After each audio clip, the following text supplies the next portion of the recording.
آقایان خانوما سلام. آقا افتخاری دیگر کسب شد.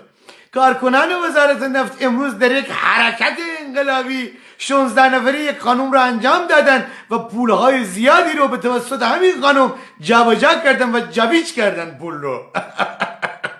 پیشتر شورای شهر بابل با هزینه خودشون 2 میلیارد هزینه کردن و 5 به علاوه 1 زدن، یعنی 5 نفری یه نفر انجام، اینا 16 به علاوه 1 زدن کارکنان وزیر نفت وزارت نفت. من تشکر ویژه میکنم از آقای زنگوله وزیر نفت که کارکنان توانمند این چنینی دارن که اینا دست خاله الکسیز و عموجانی رو از پشت بستن. آقا من نمیدونم اینا چرا میرن تو ادارجات، مثلا تو سازمان ها اینا معلوم نیست کار میکنن، فیلم نگاه میکنن، چرا اینا حشری میشن اینقدر؟ برنامه چی؟ من حیرانم بخورم.